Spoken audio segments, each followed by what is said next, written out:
The customs hall at JFK hummed with tired voices and rolling suitcases. Agent Lauren Price sipped burnt coffee and watched the next traveler step to her podium. A young woman in a gray coat, hair pulled back like she'd slept on a plane and never woke up. The woman slid a dark blue passport across the counter. Lauren flipped it open, expecting the usual. The emblem on the cover wasn't usual. The country read, Torenza. Lauren blinked. Where are you arriving from today? The woman's voice was steady. Tokyo. Connecting through Anchorage. Lauren kept her tone even. Purpose of travel? Home, the woman said. I live in Queens. Lauren scanned the passport. The machine chirped and then stalled, little green bars freezing mid-crawl. She tried manual entry. The database offered country codes in a long drop-down she'd memorized by heart. Torenza wasn't there. She checked the MRZ, the machine-readable zone, twice. The letters were perfect. The font, the spacing, the check digits all worked. Do you have another form of ID? Lauren asked gently. The woman opened her wallet. MetroCard. Library card. A faded photo of her with a brown and white dog on the Rockaway boardwalk. The name matched, Maya Dominguez. The birth city read Port Varela, Torenza. Lauren tapped her radio. Supervisor to 14. They walked Maya to a secondary interview room, beige walls, cool air, a table that never wobbled. Supervisor Klein arrived, sleeves rolled. He'd seen everything, mismatched names, paper-thin lies. He set the passport on the table like a specimen. Miss Dominguez, he said, what's your home address? She recited a street in Woodside. Lauren recognized the intersection. She'd eaten dumplings there last week. And Torenza is, where? Klein asked. Maya looked surprised. You don't know? She traced the shape in the condensation on her water bottle. Between Portugal and Morocco. North Atlantic. We're small. Lauren pulled up a global map on the wall monitor. The screen glowed with blues and borders. She zoomed in on empty ocean. Show me, she said. Maya leaned in, frowning. It should be here. Her finger hovered over water. We have ferries from Cadiz. Flights from Lisbon twice a week. Klein kept his voice neutral. Ever been to Lisbon? When I was 6, Maya said. But we moved to New York when I was 8. My dad worked HVAC in Jackson Heights. He died in 2019. Her hands shook. Why are you acting like it's not real? The radio on Klein's belt crackled. A smear of static bled into the room's quiet. It sounded like a breath catching. He thumbed the push to talk. Repeat. The speaker hissed, then cleared. File not found. The voice was thin, like it traveled too far. Lauren and Klein exchanged a look. We'll verify your address, Lauren said, standing. Do you have someone we can call? Maya nodded. My Aunt Teresa. She slid a number across. Lauren dialed from the desk phone. It rang once. Twice. The line picked up. For a second Lauren heard only air, petty empty air, and then a whisper like wind through wires. Do not keep her. The line went dead. Security called in with footage from the arrival gate. Lauren and Klein watched on a split screen. Passengers funneled off the Tokyo flight, faces gray with long-haul time. The camera timecode flickered, skipped, resumed. At 9 hours 17 minutes and 43 seconds, a gap, 5 seconds of gray snow across the feed. When the image returned, Maya stood on the jet bridge alone, coat buttoned, hair smooth as if she'd been placed there. Klein rewound twice, 3 times. Same 5 seconds of nothing. Down the hall the PA system popped. The terminal's canned soprano said, Attention travelers. Then she glitched, vowels stretching like taffy. Tension. The speaker coughed out white noise and cut. Lauren ran the name through every database. DMV, Social Security, school enrollments, tax records. Maya Dominguez existed, Queen's address, part-time shifts at a pet supply store, a coned bill in her name. But her place of birth field showed a string of zeros, and the scanned image of her old U.S. passport application, issued as a child, was a corrupted rectangle, black with a single white pixel blinking in the corner. Corrupted file, the system offered unhelpfully. Klein rubbed his temples. We've got a citizen who isn't a citizen from a country that isn't a country. Let me go home, Maya said. My aunt is probably at Our Lady of Sorrows right now. She goes every Thursday. Lauren softened. Tell me about Torenza, she said. Anything that I could verify. Maya's face eased, grateful to be asked something human. Our flag is blue with a white lighthouse, she said. Our capital is Varela City. We have a festival in September.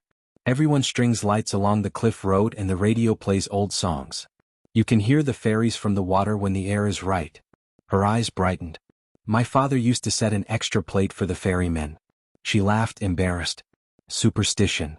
The radio on the desk woke again. This time the static carried a tune, a few soft notes and an off-key lullaby. It was followed by a voice Lauren didn't recognize but felt like she should. Windermere County, freezing temperatures, heavy interference. Lauren's breath hitched. That was the wrong station, the wrong state, and a broadcast she had heard once, years ago, when she couldn't sleep and the dial landed on an AM ghost. The room's fluorescent light flickered twice. Klein turned the radio off. It stayed on, humming. A whisper threaded through the hiss. Home is where the signal still knows your name. They decided to escort Maya to holding while they sorted the mess. Lauren walked beside her down the quiet corridor toward the frosted glass door. The terminal beyond looked normal again. Gate agents, rolling cases, an argument about a stroller. Normal except for the way the sound felt compressed like a show through a bad speaker. Maya paused at the glass. Her reflection didn't stop. It took one more step. Do you see that? She whispered. Lauren did. The reflection of the corridor was a hair out of sync, half a second off, as if whatever made the picture was buffering. Keep moving, Klein urged. They passed the window that overlooked the tarmac. Snow needled the air. The wing lights blinked red, patient, familiar. At gate 53 the Tokyo flight was already turning, ready to push back east. Lauren checked the monitor out of habit. The manifest auto-scrolled. She saw Dominguez, Maya with a tiny asterisk, then saw it vanish mid-scroll, the list closing the gap like a wound. Klein, she said quietly, pointing. He swore under his breath. The PA chimed, soft as breath in the ear. The canned soprano returned, voice oddly tender. Final call for Torenza. All remaining passengers, please proceed to the nearest exit. Lauren and Maya turned as one. The nearest exit sign pulsed green, not red, and for a moment it didn't read exit at all. It read home. The lights dimmed, the radio on the desk hummed a little louder, and Lauren realized the strangest part. The hall was full of people who hadn't been there a second before, travelers whose faces blurred when she tried to focus, all moving toward the glowing door like they heard a station only they could receive. Maya squeezed Lauren's hand. Do you hear it? She asked. Lauren did. In the dead air between the hums, a voice, her father's, long gone, whispered her name from a place that wasn't on any map. The corridor behind the customs hall seemed longer now. Each step echoed too slowly, the light pooling ahead like water. The green exit sign pulsed softly, but the word wasn't exit anymore. It read, home.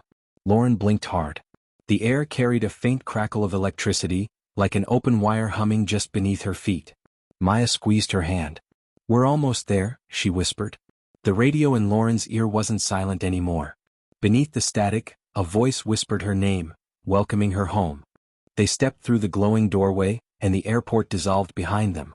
A cold wind hit first, then the smell of salt. They stood on a cliff road overlooking a black sea. A lighthouse blinked twice in the distance before going dark. String lights swayed overhead, half broken, half alive. Lauren's radio hissed to life again. Windermere Station 104.7 FM. Broadcast resuming. She turned to Maya. Where are we? Maya smiled faintly. Home. You followed the signal.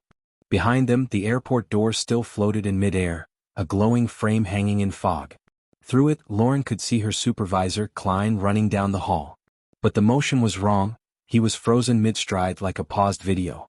Lauren tapped the glass, but her knuckles met cold air. Maya looked back only once. He can't hear us, she said. We're off the air now. They walked along the cliff road, string lights flickering overhead, each one humming with faint static. The sea below roared quietly, waves freezing for a heartbeat before moving again. Far away, a tune drifted through the fog, a lullaby that rose and fell with the wind. When they rounded the bend, they saw the carnival, a rusted Ferris wheel turning without power, its cabins swinging like pendulums. The same red and white bulbs from the JFK terminal blinked along its edge. I've been here before, Maya whispered. Every time I land. The air smelled of burned sugar and iron. A carousel turned slow circles, the horses frozen mid-gallop. Lauren touched one. The paint felt warm, pulsing faintly under her fingers as if something beneath the surface breathed. From an old speaker nearby came a crackled voice, the same broadcast from hours ago. Windermere County, freezing temperatures, heavy interference. Maya closed her eyes. They keep replaying the last thing we remember. Ahead stood the radio tower, red beacon flashing against the fog. Around its base walked hundreds of shapes, blurred people, silent, half-transparent. They weren't monsters, they were travelers, each clutching a suitcase, each walking in perfect rhythm toward the light. Lauren tried her radio again. "Control, this is Agent Price. Anyone read me?" The static cleared. Her own voice replied, calm and mechanical. "Copy, Agent Price. Remain where you are. Help is coming." Her stomach dropped. "That wasn't me." "I know," Maya said. "The air remembers voices." The tower's hum deepened into words, not spoken but carried inside the signal. Dozens of transmissions overlapped. Pilots, anchors, dispatchers, all echoing like ghosts. Lauren dropped to her knees, clutching the radio. "Make it stop." The voices replied in perfect unison. "Broadcast confirmed. You are now part of the frequency." Maya looked skyward, tears streaming. "That's how Torenza lives," she said.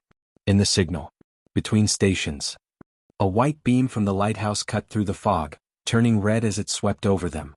Inside the beam, Lauren saw shapes. Rows of airport desks, computers, and monitors like the control room back at JFK. Maya's voice shook. "My father said when the wind dies, the radios talk to each other. The dead air isn't empty, it's waiting." The ground shivered beneath their feet. The tower lights synchronized with the beam, a Morse pattern Lauren recognized. SOS. The road started to unravel like film burning in a projector. Maya stumbled forward, her outline flickering. "Tell them we exist," she pleaded. "Please." Lauren reached out, but her hand passed through static. Maya smiled once more before dissolving into glowing particles that rose toward the tower's red light. Then silence. Only the hum of the frequency remained, whispering the same word over and over. "Oh." Lauren gasped awake on the floor of the interview room. The fluorescent light buzzed overhead. Klein stood outside the glass, pale. "You passed out." "She's gone. Passports logged as fake." Lauren looked down. The passport still glowed faint blue, the emblem now a white lighthouse encircled by waves. She turned on her pocket radio. Static, then a voice, her own. "Windmere Station signing off. Welcome home, Agent Price." She looked toward the tarmac. The tower blinked twice, then once more, the code for transmission end. And somewhere in the static, a fairy horn blew across an ocean that didn't exist.